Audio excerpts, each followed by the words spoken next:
Good morning students. आज हम class 11 chemistry first chapter some basic concepts of chemistry में Gay Lussac के name के विषय में अध्ययन करेंगे। गैलुसैक का नेम क्या है? इस नेम को गैलुसैक ने 1808 में दिया था। इसके अनुसार जब गैसें परस्पर संयोग करती हैं तब स्थिर ताप तथा दाब पर गैसों के आयतनों में सरल अनुपात होता है तथा यदि उत्पाद भी गैसीय अवस्था में हो तो सभी गैसीय पदार्थों के आयतनों में पूर्ण संख्या का सरल अनुपात होता है। जैसे उदाहरण देखिएगा, हाइड्रोजन तथा क्लोरीन परस्पर क्रिया करके निम्न अभिक्रिया के अनुसार हाइड्रोजन क्लोराइड निर्मित करते हैं।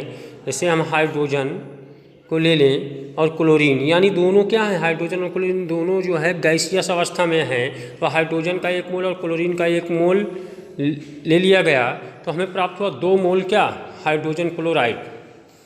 चूँकि अभिकारक तथा उत्पाद दोनों ही गैसीय अवस्था में हैं, अतः इनके आयतनों का अनुपात 1:1:2 अर्थात सरल अनुपात होता है।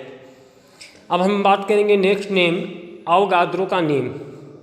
तो इस नेम के विषय में हम जानेंगे।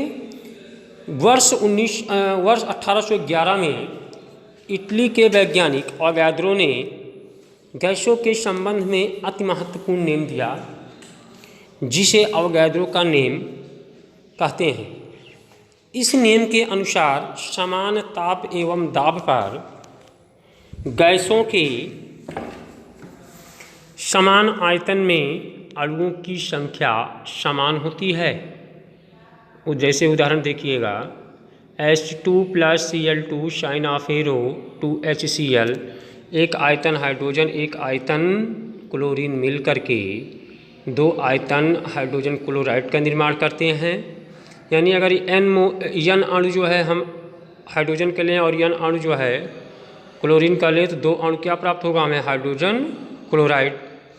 जैसे एक अणु हम हाइड्रोजन का लें और एक अणु जो है क्लोरीन का लें तो 2 अणु हमें प्राप्त होगा हाइड्रोजन क्लोराइड। इसी प्रकार हम आधा आधा अणु कर देंगे, 1/2 अणु हाइड्रोजन का और 1/2 अणु क्लोरीन का, तो हमें प्राप्त हो जाएगा 1 अणु हाइड्रोजन क्लोराइड का। अतः हाइड्रोजन का 1/2 अणु क्लोरीन के 1/2 अणु से क्रिया करके HCl का 1 अणु निर्मित करता है।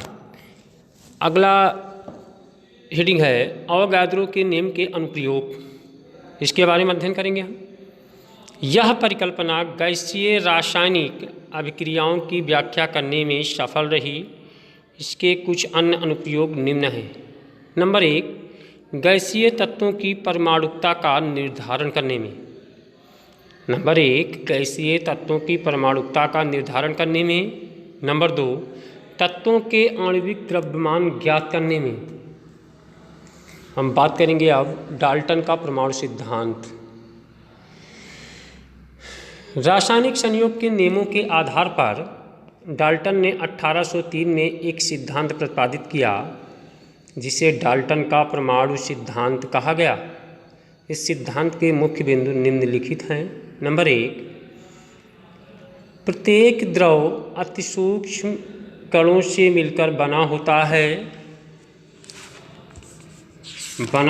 है जिन्हें परमाणु कहते हैं। नंबर 2, परमाणु को न तो उत्पन्न किया जा सकता है और न ही नष्ट किया जा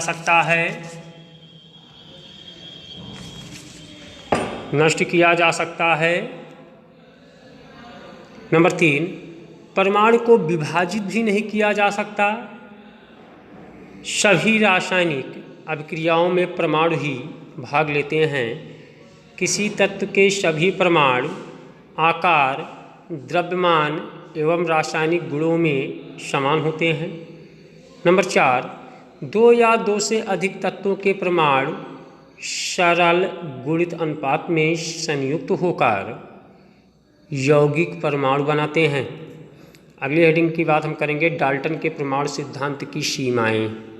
तो डाल्टन के परमाणु सिद्धांत की क्या क्या सीमाएं हैं? डाल्टन का परमाणु सिद्धांत द्रव्य की अविनाशिता के नियम तथा